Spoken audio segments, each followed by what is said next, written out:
కాన్స్టిట్యూన్సీలో చాలా మంది చూస్తుంటారని ఇలా కొంచెం దయచేసి మైక్ అయితే కట్ చేయకూడదు అధ్యక్ష ప్లీజ్. ఓకేనా? మంచిగా అద్భుతంగా మాట్లాడతా, అద్భుతంగా అందరికి కూడా అర్థమయ్యేటట్టు మాట్లాడతా అధ్యక్ష. కొంచెం దయచేసి అవకాశం ఇవ్వాలని విజ్ఞప్తి. అవకాశం ఇచ్చినందుకు ధన్యవాదాలు. కొంచెం అధ్యక్ష కెమెరా కూడా కొంచెం చూపిండి అధ్యక్ష ప్లీజ్. దయచేసి బీఆర్ఎస్ నాయకులకు నేను చెప్తున్నా, హరీష్ రావు గారికి కానీ లేకుంటే జగదీశ్వర్ రెడ్డి గారికి కానీ కౌశిక్ రెడ్డి గారికి, నా ముంగల 3 టీవీలు ఉన్నాయి.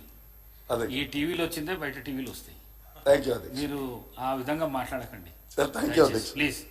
అధ్యక్ష, బడ్జెట్ అనేది కేవలం అంకెల సమారం కాదు, అది మన విలువలు మరియు ఆశల వ్యక్తీకరణ అని బోల్డ్ లెటర్స్లో ఇదే బడ్జెట్ పద్దు నివేదికలో పొందుపరిచారు. ఈ వాక్యం నన్ను బాగా ఆకట్టుకుంది. ఎందుకంటే తెలంగాణ ప్రజల విలువలకు, మీ ప్రభుత్వంపై పెట్టుకున్న ఆశలకు ఈ బడ్జెట్ ఏమాత్రం స్థానం కల్పించలేకపోయారు. ఇది ఆశల బడ్జెట్ కానే కాదు, ప్రజల నమ్మకాన్ని వమ్ము చేసే అడియాశల బడ్జెట్.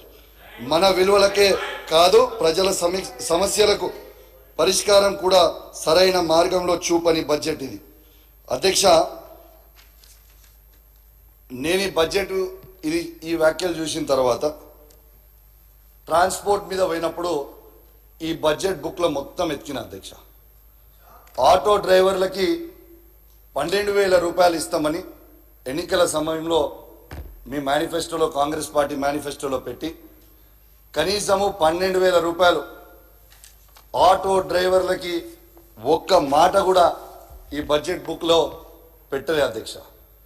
పెట్టకపోయేసరికి వాస్తవంగా నా హుజురాబాద్, జమ్మికుంట, ఇల్లంతకుంట, కమలాపూర్, వీణవంకలో ఉన్న ఆటో అసోసియేషన్లు అందరూ వచ్చి నన్ను కలిసి, అన్నా దయచేసి ఈ ఫ్రీ బస్సులు వచ్చినప్పటి నుంచి మాకు చాలా ఇబ్బంది అవుతా ఉంది, కానీ ఫ్రీ బస్సులు కూడా ఇవ్వండి, అద్భుతమైన పథకం. ఇంకా బస్సులు పెంచండి అధ్యక్ష, ఇంకా బస్సులు పెంచండి, ఫ్రీగా ఇవ్వండి, నో ప్రాబ్లం.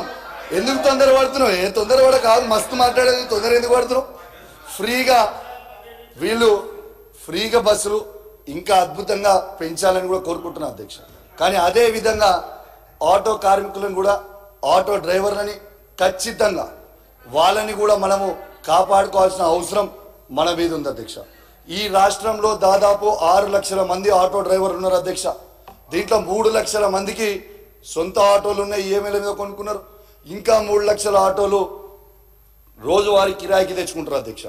వీళ్ళకి కనీసం వాళ్ళ సొంత ఆటోలు ఉన్న వాళ్ళకి ఈఎంఐలు వెళ్తలేవు, కిరాయి తెచ్చుకున్న వాళ్ళకి కిరాయి కట్టే పరిస్థితి లేకుండా ఇబ్బంది పడతా ఉన్నారు.